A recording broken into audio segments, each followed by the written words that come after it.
Hey everyone, Tyson the Subaru Specialist from Subaru Prince George here. And today we're taking a look at the 2025 Subaru Forester e-Boxer Hybrid Premier. That's a mouthful, probably messed up the order of that, but this is the first hybrid Forester that we've had in Canada. And this is of course in the autumn green. Premier is the top end trim. Visually, how can you tell the difference between this and a non-hybrid? Well, the most obvious one, the e-Boxer badge. And you get 3 of those. It's nothing overly gaudy. It's not super aggressive and in your face. The other way to tell is you'd have to have it side by side with a regular Premier Forester, but the thickness of this area, a little bit thicker on the hybrids, and that's to account for the extra weight of the battery. And actually, speaking of power plant in this, still powered by a 2.5 liter 4-cylinder Boxer engine. You get a 1.1 kilowatt hour lithium ion battery, so you get a combined horsepower of 194 horsepower. And with that electric assist and the 2 essentially generator motors that they have, they're pretty peppy. This is of course the full load, new body style. Get that large hexagonal front grille, and you get a lot of hexagonal design language through this. A lot of hexagons, and they lead into the smaller, more aggressively styled LED steering responsive headlights. You get the forward-facing LED fog lights. You get those gloss black hexagonal accents with the hexagons inside there. Now, I don't know if you guys can tell, but this is actually running right now. I just don't have the headlights turned on this. So it'll go switch between EV, and then when it needs more charge, essentially, it'll put the gas on. Now, we got the cladding around the wheel wells along the bottom, a la Subaru. I don't know if you heard it there on the mic, but it just turned on. We've got functional vents. We've got an elongated hexagon that stretches across 2 doors, and that just gives you that elongated piece. It's still that boxy SUV that the Forester's always been, that we all know and love. Premier gets the low profile roof rails with the gloss black accents front and rear. So you can't get the OEM Subaru bars for these rails. You have to go with Thule's. So they do sit up a little higher, but they are stronger. This third window has been increased in size. So if you're coming from a previous Forester, when you shoulder check, this is better. They've moved the badging pretty much to the side, still get symmetrical all-wheel drive, and something they've switched on the hybrid, and I of course don't know the reason. I'm assuming it's probably a room reason, mechanical thing. There's actually a fuel door release button by the driver's left knee. So instead of being push to unlock like the other Foresters. We've got half a hexagon in the new taillights, Subaru, and it continues over. We've got gloss black, we've got Forester debossed into the tailgate, and we come around here to the other side, you have the other half of your hexagon. Lots of hexagonal design language. Blacked out badging. But yeah, that debossed Forester, I think it looks very sharp. I like that. I know a lot of vehicles are going to that for the styling. You see it a lot on pickups, Tacoma, Tundra, F-150. Subaru, obviously, hopping on that bandwagon. More hexagonal pieces. Even our exhaust finisher, hexagonal. We've got backup sensors integrated into the rear bumper, and they'll actually apply the brakes if it thinks you're going to hit something in reverse between speeds of 1 and 15 kilometers an hour. Absolutely terrifying when it activates. We've got a proximity kick gate, so you kick and back up, and so long as the key's on your person, it senses the key moving away, it'll pop open. And we have a ton of room behind the second row seats of the Forester. With that SUV-ish body style, you get a tall, wide, and deep storage area. Cargo tray is standard equipment. Privacy cover, easy to hide. Now, with this, it's just a telescopic piece to remove, but we don't have the same room underneath the false floor as we do in the non-hybrids, so this doesn't have a tuck-away spot. So just so you're aware. We've got this extra floor piece. Not really sure what the reasoning behind that is. In this panel here, we've got our compressor, and then underneath the false floor, we have battery. We've got our screwdriver, we've got our eye bolt for recovery, a little bit of extra storage pieces, a little bit of storage down there, and then underneath this door here, we've got our can of goop for the Fix-A-Flat kit. And then, of course, underneath here, battery. And, of course, all the associated electrical pieces. But definitely not as much storage underneath the false floor with the hybrid as opposed to the non-hybrids. Now, the proximity gate, kick and back up. it'll beep 3 times, and then it closes on the 3rd. So the idea is you can grab the cooler or whatever you need out of the back. You don't have to reach up and press the buttons on the underside of the tailgate here. There is still the button to open it, of course. But you don't have to reach up or put something down and press these buttons or pull down on the handle to close it. You can just do the kick gate, which initially I wasn't a fan of the kick gate, but knowing I can do that hands-free kind of sold me on it. Now, second row has a ridiculous amount of passenger room. You've got great headroom, you've got great leg room. We've got the brown and black two-tone with the ultra suede inserts, which is very nice, very comfortable to sit on. The vents here, this is for battery venting, so try not to cover that if at all possible. We've got exceptionally easy access to the latch system, the lower anchors and tethers for children. I initially thought that without covers on these, that they were gonna dig into your back or your butt. Luckily, after many test drives sitting in the back seat, I can tell you that's not the case. We do have a fold-down armrest with integrated cup holders, and should you wish, you pull on that tether and you push on this, and you can recline the seat. So don't get me wrong, it's not like you're sitting in a lazy boy, that level of being able to recline, but it's enough that you may be able to take a nap more comfortably. The outer 2 seats, heated, high and low, for both rear driver and rear passenger. Person in the middle, in addition to having to sit in the middle, doesn't get a heated butt. We've got USB ports, keep everyone charged, vents out of the center console, in addition to vents underneath each front seat facing rearward. And we have 3 matte back pockets on the backs of both front seats, so storage is not an issue at all in this. We have a textured step, and Subaru wants you standing on that when you're loading something on the roof rails instead of standing on the tire like you may be apt to do, because 1, you're gonna get more of your foot on that than this because the tire sits inside the fender, and 2, if I'm standing on this, I'm right at the back of the rack system here, and that's pretty much centered with my body, and you'll end up leaning, potentially putting yourself off balance in a precarious situation. Subaru doesn't want that. Subaru's all about safety. The other part that we have here, we've got that little black slot. I get asked about that on these lighter color vehicles more often than the darker color ones because it stands out. That is what this extra side impact crash safety bar locks into, and that is a bar in here that is designed to stop intrusion into the passenger cab in the event of a collision, which I hope none of you ever have to experience. Rear door card is soft touch, suede, leather. Even where you put your thumb on the handle here, soft touch. Very, very comfortable. And I know you can't really see it, but there is a little bit of a bulge here, so your finger, you've got something good to grab onto for the handle, which is pretty cool. Got a little bit of storage, bottle holder. We do have some Easter eggs hidden throughout the vehicle. Dog paws, Subaru stars, soaring birds, mountains. I have covered those in other videos if you're interested in checking those out. Up front, driver door card looks very, very similar to that of the rear in terms of soft touch and colorway. Front 2 windows are auto, regular power windows for the rear, window lock if you want to stop someone from playing with their window, your power mirror adjustment. And we do have, sorry, got attacked by a bumblebee there. 2 position memory settings for your mirrors and your power driver seat. So if you've got 2 regular drivers or even just 1 regular driver, you come in and a technician needs to adjust the seat or mirrors to safely move your vehicle around, you hit whatever position you've saved, puts it back to where you want to be, which is very nice. We've got a little bit more storage with a bottle holder, and we do have the upgraded Harman Kardon audio system, which is phenomenal. Great audio system. With the memory settings, of course, power driver seat including lumbar, and it's the same seating material up front, the black and brown two-tone with the ultra suede inserts. And these seats are specially designed for long distance travel. They put you in a more relaxed position. You get less vibration and harshness through the seat, and that results in less fatigue. And of course, being less fatigue, you're more alert and you're less likely to be involved in an accident, which is nice.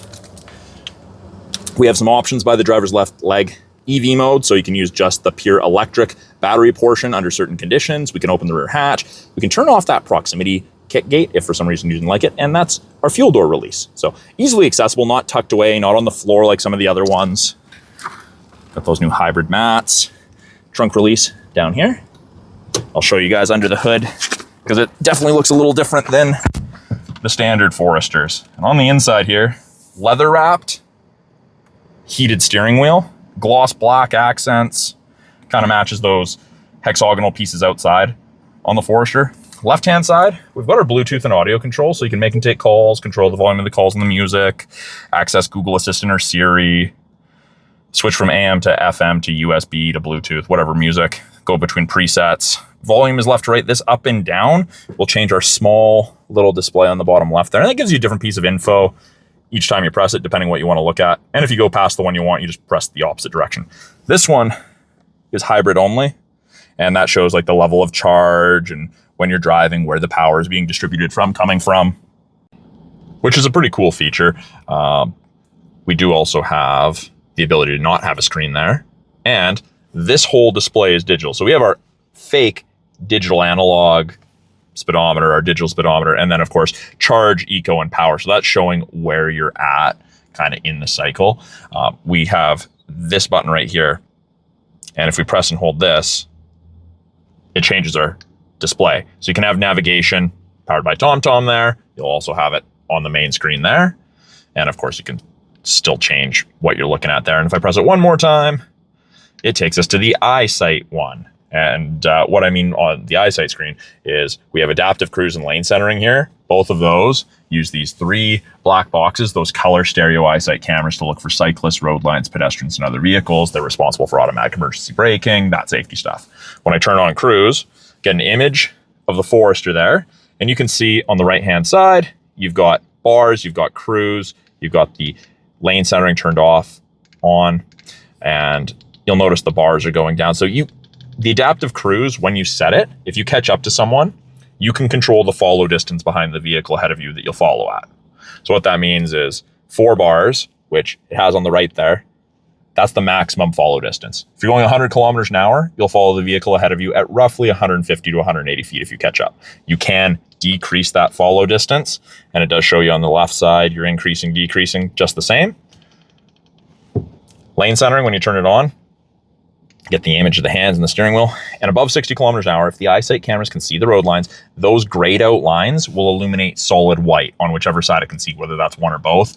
And it'll actually give you gentle steering input to keep you centered in your lane.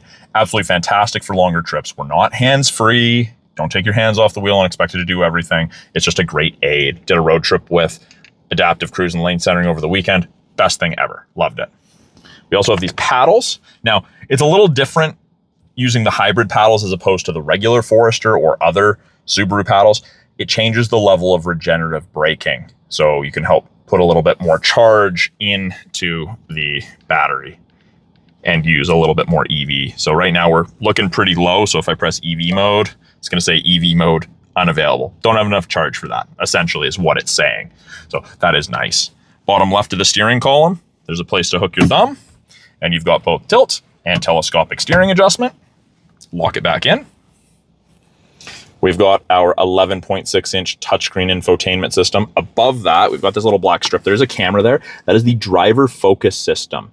And that's scanning your face. You can scan your face in and have it memorized up to 5 drivers. It'll tell you if you're distracted or if you're drowsy. So it looks for symptoms of drowsiness and it tells you that. Or if you're not paying attention to the road, you're busy looking off to the left or right, it'll beep at you and it'll tell you, hey, pay attention, which is kind of cool. Top portion of this screen, they've kind of broken into 3 portions, really, not just the top portion, but top portion. I'm gonna actually peel this because this is killing me. The extra reflection. But top portion, we've gained access to things like dual function X mode, snow and dirt, deep snow and mud mode. So this is like 4Low in a pickup. This is full-time symmetrical all-wheel drive anyways. This is just that much better. We've got weather as part of your satellite radio trial. We've got widgets, which you can change around. Simply touch on the screen, select the one you want, and make the choice you want. And then your top is like that. Now, if you've watched any of my other videos, you know I always do the same ones because those seem to be the ones that people like. Got navigation destination. So if I set a destination on here and then I go to the radio screen, it'll tell me turn right 200 meters Queensway or whatever the street is. And then we've got what we're listening to, which is nice. We have physical volume and tuning knobs on either side. Home button always takes you home. Map obviously takes you back to the TomTom powered navigation. We've got radio, media, phone tiles, all pretty self-explanatory things. We've got wireless Android Auto and Apple CarPlay, which is very cool. You'll gain access to the My Subaru app after the vehicle's registered in your name. Car info, driving statistics. You can set maintenance reminders. You can turn off the display, valet mode, auto vehicle hold, vehicle dynamics control. That's traction control you can turn off. If we go into the little car, gives us vehicle controls. You can change driving assistance. You can change the digital speedometer and everything around to miles per hour, meter map view, You can change it to 2D heads up, north up. You've got some options to kind of make it yours, which is nice. Now, when I put it in reverse, I get the backup camera, shows you the top of the bumper there. The mirror tilts down, and I know that the mic probably isn't picking this up right now, but it does do that hybrid kind of spaceship noise because it's so quiet using the electric. So it does let people know. It grabs their attention, which is kind of cool. Now, we've got this button right here. If I press that, it gives us 360, and I can have backup and 360 in addition to the sensors. Rear assist braking's on, parking sensors are on regardless, but you can kind of choose the best of whichever world you want to be a part of, which is nice. Asking if I want to register, I don't. We've got our heated mirrors, windshield wiper de-icers, and back window. Bottom portion's pretty much climate controls. We've got physical buttons on either side, goes up or down in 0.5 degree increments, which is nice, or simply touch. On the screen, you can click, you can sync, you can drag, AC, max AC, recirc. You've got all of these options, which is nice. Down below, 3 stages of ventilated, 3 stages of heated. Seats, which is nice. The ventilated seats are not air conditioned, so it's a little different. It sucks air away from you. It doesn't blow cold air on you, which is nice. So you don't get that wet clothing feeling. We've got big fan strength buttons, which are hard to miss. Below that, we have 2 USBs and auxiliary, along with a wireless charger. Shifter with manual mode. Use those paddles, that are general braking paddles. We've got our park brake. You pull up to activate, foot on the brake and push down to deactivate. Then we have this, the view button. When I press it, when I'm not in drive, it just gives you a 360 look. You can see that Ascent is backing up behind us there. But if I put it in drive or something of the like, front driver side, front passenger side, 180 degree front, just front. You've got options, which is nice. Easily accessible cup holders. We've got a 12-volt power point, a little bit of storage in there, soft touch armrest. And in the armrest, decent amount of storage. No power points in there, but you got a place to run cords through, which is kind of cool. Up top, auto dimming rear view mirror, no switch to flick, just automatically dims if someone has their brights on behind you. And not only does your rear view mirror dim, your side view mirrors dim, so you're not being blinded from those either. This also has the HomeLink system. We've got the 3 HomeLink buttons. You can hook up to 3 separate garage doors to your mirror. We've got an integrated compass. And then we have our sunroof controls, our sunglasses storage, which is padded in there. And then we have SOS and roadside assistance buttons, which are kind of nice. That's part of the My Super Connected Services trial. You'll get a yellow/green light when the system is enabled. We've got card holders on both sun visors, vanity mirror with lights, and sun visor extenders, which is kind of cool. Great if the sun's directly at your left or right. Panoramic sunroof, ridiculously large. I'm going to close that because it's rather hot, and I'm going to show you guys under the hood because it's definitely a little different than your standard Forester, or standard Subaru in general, I should say. I shouldn't just say Forester, but you open it like any other Forester or any other Subaru. Hand into the right of the logo, facing down, move from right to left, and there's a lever. That is the lever right there that you move from right to left. And there it is, 2.5 liter 4-cylinder boxer engine comboed with a 1.1 kilowatt lithium ion hybrid system. Pretty much anything in yellow is what the average consumer is going to touch. So we've got our easily accessible dipstick, we've got our coolant overflow reservoir, we've got our oil filler cap, our top mount oil filter, easy access to the washer fluid, and then brake fluid over there. Pretty much anything in orange means high voltage, so don't touch it, is pretty much how it was explained to me. And should you need it, easy access to the air filter. Now, we just simply drop it, and that's how I like to close it. I don't like to put my hand on the hood and push down because I feel like I'm going to wreck it. So I'll give you guys that final 360 walk around of the hybrid e-Boxer Premier Forester in the autumn green metallic. If you guys have any questions about this car, any of the functions in it, any of the features, please let me know. More than happy to answer your questions. Love hearing from you all about this. And I'm excited to bring you guys more hybrid related videos. The more of these we get, the longer we have them. For watching my quick walkthrough of the 2025 Subaru Forester e-Boxer Hybrid Premier. I'm Tyson, the Subaru Specialist from Subaru Prince George. If you guys have any questions, like I mentioned, put them in the comments below. Love hearing from you. And if you're in Northern British Columbia or willing to make the trip to Northern British Columbia to buy a Subaru, please reach out to me directly. I would love to help you find your perfect Subaru. Thanks for watching, everyone. We'll talk soon.